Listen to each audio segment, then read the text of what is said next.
Capítulo 19. O fracasso da astúcia. Estamos todos encadeados à necessidade de evoluir, os seguidores do caminho mais curto e a errada sabedoria do mundo, a inteligência do involuído e a do evoluído.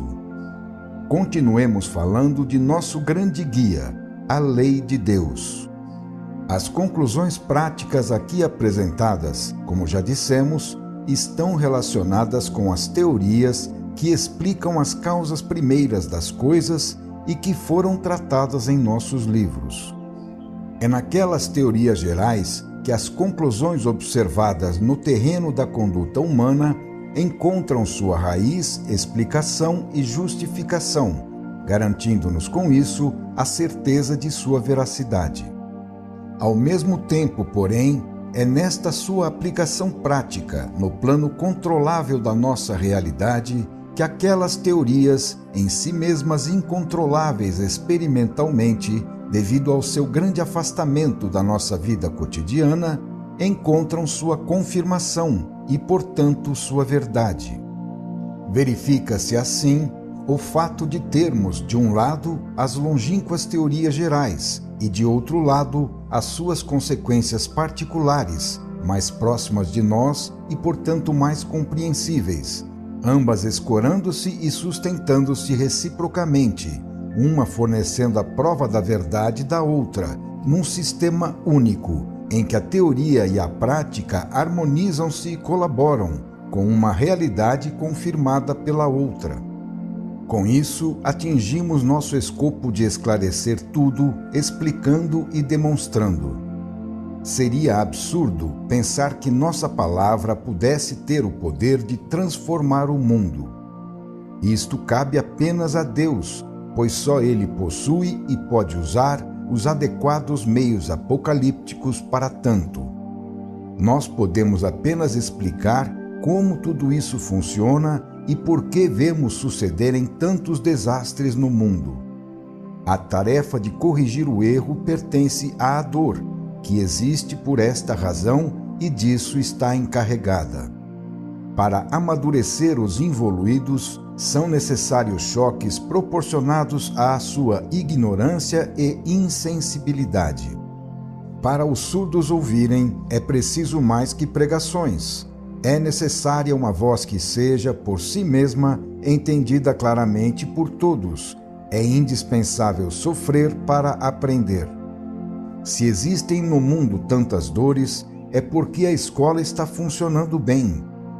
Mas isto é bom, porque assegura o melhor resultado, garantindo que a evolução se cumpra. É bom que o mundo sofra as consequências dos seus erros, porque assim, para seu bem, ele vai aprendendo a não errar mais. Embora Deus esteja presente em nosso mundo, operando do interior da sua própria lei, parece que ele está olhando de longe, deixando o homem livre para fazer o que quiser. É como se ele estivesse dizendo, abre aspas, experimenta à vontade, menino. Verificando e avaliando as consequências dos teus atos, aprenderás a sabedoria do bem e do mal. Podes fazer de tudo. Sofrendo as consequências da tua conduta, poderás conquistar tua sabedoria, sem a qual não pode haver felicidade para ti. Para chegares a isso, é necessário atravessar o deserto das desilusões. Anda, menino. Não podes destruir a carga da tua ignorância, a não ser experimentando na dor as consequências do erro. Caminhando, sofrendo e aprendendo, o fardo irá se tornar cada vez mais leve, a estrada menos íngreme e o passo mais rápido. É necessário andar até que todo o caminho seja percorrido. És livre, podes parar, retroceder, rebelar-se, errar à vontade. Faze o que quiseres. Mas, acima de tudo, a lei permanece inatingível e imutável. As consequências da tua conduta são tuas, e se ela for errada, terás de sofrer todas aquelas consequências até aprenderes a te movimentar com disciplina dentro da lei, de maneira a não gerares para ti mais sofrimentos. Podes, se quiseres, não prestar ouvidos aos sábios avisos. Junto a muitas fontes em que tu quererias matar tua sede de felicidade, há tabuletas que avisam veneno, prevenindo-te para que não bebas. Mas tu não acreditas e não escutas. Então sorverás veneno até saberes quantas amarguras ele gera, e assim aprenderes a não bebê-lo mais. O caminho é longo e duro, mas eu velo pela tua salvação, que terá de se realizar. Fecha aspas. A evolução é uma necessidade absoluta. A estrada está marcada e não se pode sair dela. Este é o conteúdo da lei. Somos livres e podemos escolher à vontade. Mas o que nos acorrenta à necessidade de evoluir é o nosso desejo de felicidade. Podemos parar no caminho e recuar, mas o sofrimento que encontraremos então irá nos impelir para a frente. Podemos errar, mas a dor que se segue nos queima. Assim, aprendemos a fugir dela, compreendendo quais são as causas que a geram para evitá-las em vez de gerá-las. Às vezes, consideramos a dor como uma maldição de Deus, acreditando no absurdo de que seja produto da sua maldade, sem percebermos quão salutar e indispensável remédio ela é para o nosso bem. Se não existisse a dor e se não houvesse esse nosso irresistível desejo de felicidade, quem nos movimentaria ao longo do caminho da evolução? Se não houvesse essa triste insatisfação que nos aflige para nos livrarmos da dor e alcançarmos a felicidade, quem nos impulsionaria para a subida? Sem a insatisfação e a dor, tudo seria paralisado pela nossa preguiça e ficaria estagnado na morte. Então, o escopo final da existência de todos os seres ficaria comprometido, e a vida deles, assim como a presença de todo o universo, não teria mais sentido. Todos desejaríamos suprimir a dor, não compreendendo que assim suprimiríamos a força providencial que nos leva à salvação. Vamos assim, fatalmente, sendo impulsionados para nossa meta final, para a qual somos atraídos pelo nosso anseio de felicidade e impulsionados por nossa repulsão pela dor, tão logo nos afastamos do caminho certo. Isso parece uma armadilha em que o ser encontra-se preso. Sua vontade seria fugir dela, mas não sabe que nessa prisão está a sua salvação. Em última análise, quem se revolta contra a disciplina da lei, rebela-se contra a sua própria salvação. Não se poderia imaginar ignorância e loucura maiores. Quem ainda não entendeu isso, julga-se inteligente ao imaginar que pode enganar a lei, furtando satisfações imerecidas e escapando às respectivas sanções. Almejamos felicidade, porém muitas vezes não queremos fazer o esforço para ganhá-la honestamente. Acreditamos que somos hábeis quando conseguimos atingir o resultado da satisfação sem fazer aquele indispensável esforço que constitui o único valor real, porque nos faz progredir. Procuramos todos os meios para nos determos no caminho da salvação. Tentamos todas as escapatórias, travessas e atalhos para nos esforçarmos o menos possível no trabalho mais importante da vida, a evolução. Eis que a sabedoria do mundo está no desejo de conquistar sucesso de qualquer maneira, por todos os meios. Então, na estrada marcada que nos leva à felicidade, verifica-se uma corrida para chegar em primeiro lugar ao maior sucesso com a maior satisfação possível. Assim, ao invés de movimentos coordenados, avança-se numa peleja de todos contra todos, o que faz do progresso uma marcha desordenada e fatigante, corroída pelos atritos e executada numa atmosfera de caos. Desse modo, o trabalho necessário da evolução não se pode cumprir a não ser carregado de sofrimentos. Imaginemos uma estrada de rodagem onde correm muitos carros. Eles são livres para correr numa direção ou em outra, em maior ou menor velocidade, tendo liberdade de parar, etc. Mas tudo isso conforme normas estabelecidas, sem o que não seria possível o trânsito regular. A desordem seria um desastre para todos, razão pela qual, embora às vezes contra a vontade, todos têm de se colocar em obediência na disciplina da ordem.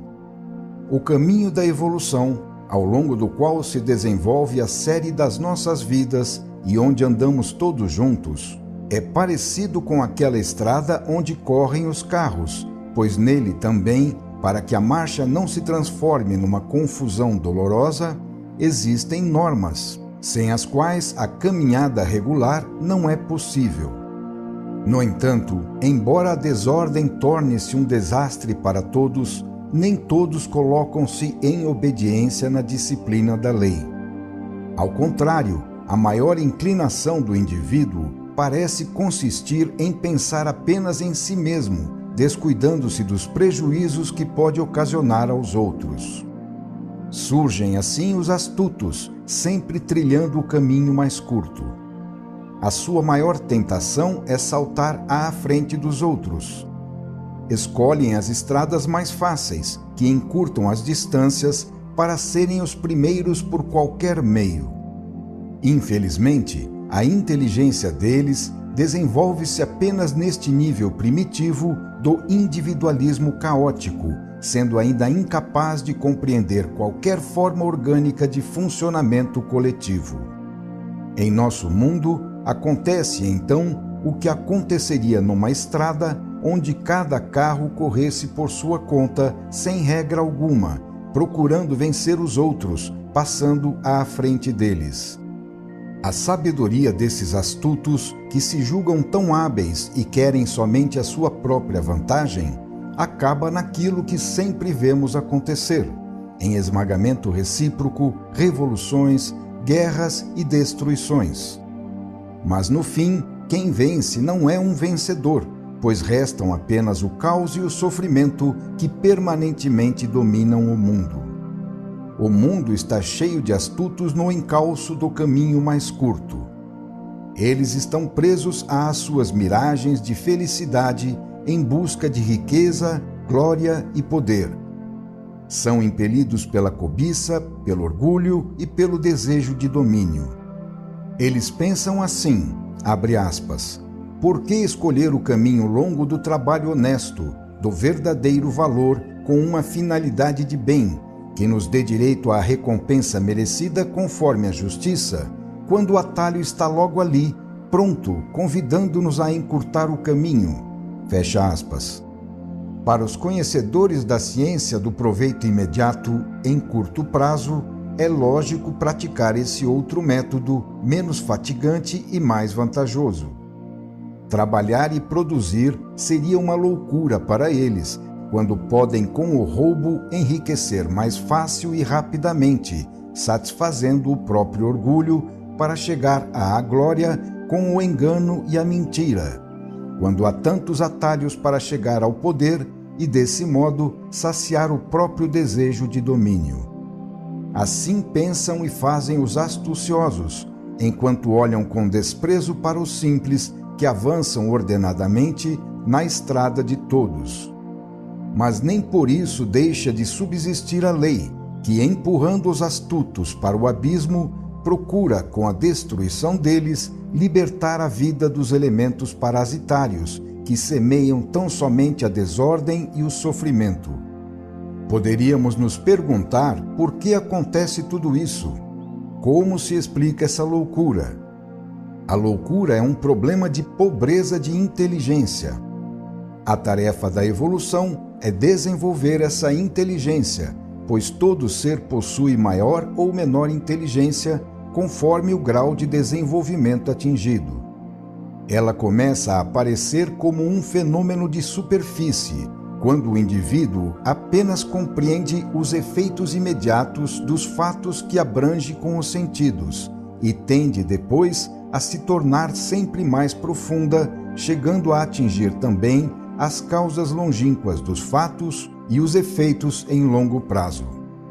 A visão psicológica dos primitivos poderia ser chamada de microscópica. Nesta sua forma mental, eles estão mergulhados até o pescoço, de modo que não conseguem admitir nem compreender a visão psicológica dos evoluídos, que se poderia chamar de telescópica. Os primitivos estão apegados às verdades pequenas, que se pode tocar com as mãos, verdades que eles julgam como realidade objetiva e única, enquanto negam qualquer outra realidade mais vasta e longínqua, porque lhes escapa. Assim, eles vivem como aventureiros, procurando por qualquer meio satisfazer o momento presente, sem prever e organizar nada para o futuro. Vivem como micróbios encerrados dentro de uma gota de água, ignorando o mundo maior que existe fora. Por estarem apegados aos pormenores da sua vida microscópica, com a sua vista míope, percebem somente os resultados próximos e correm atrás deles, sem nada suspeitar da imensa vida das estrelas nos céus e sem saber que, para além dos seus mínimos movimentos, existem também os imensos movimentos dos astros. O tipo biológico do primitivo, ainda não evoluído, possui somente essa inteligência microscópica, mas em compensação é dotado de muita força no seu plano físico, com capacidades guerreiras para agredir o próximo e maxilares de lobo para tudo devorar. Tais meios são necessários para se sobreviver no seu nível. Mas que sentido tem isso em relação ao caminho progressivo da evolução?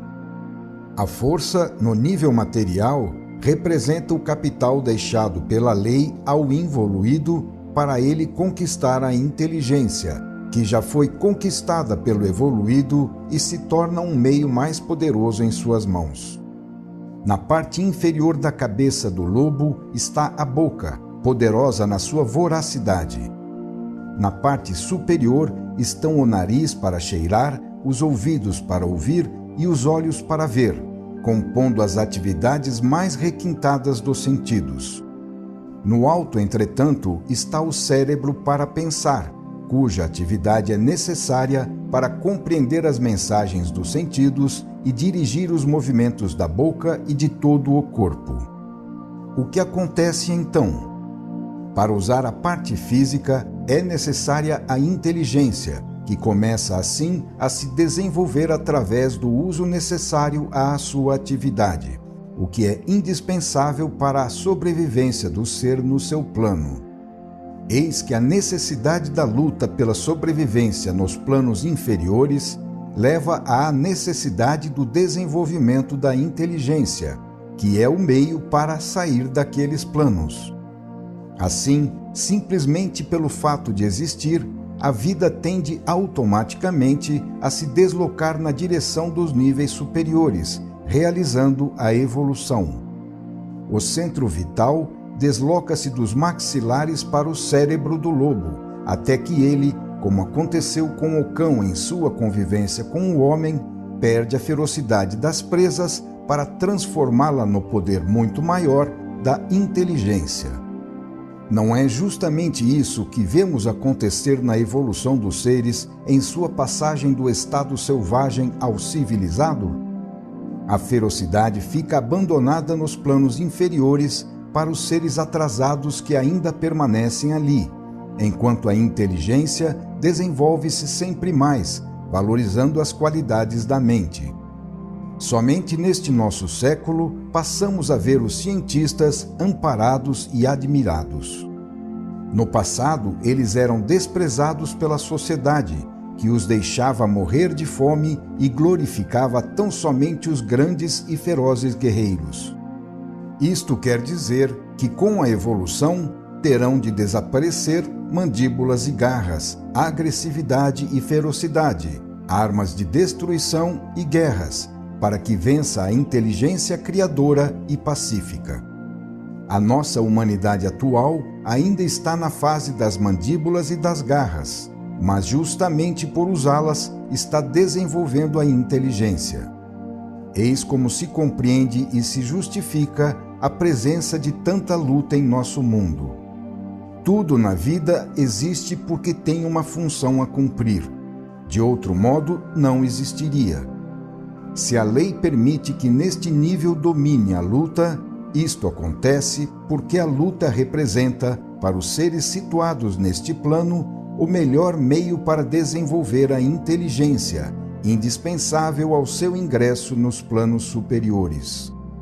Estamos ainda no nível animal, em que o ser é muito mais impelido pelas necessidades e cobiças materiais do que pelas exigências intelectuais e espirituais.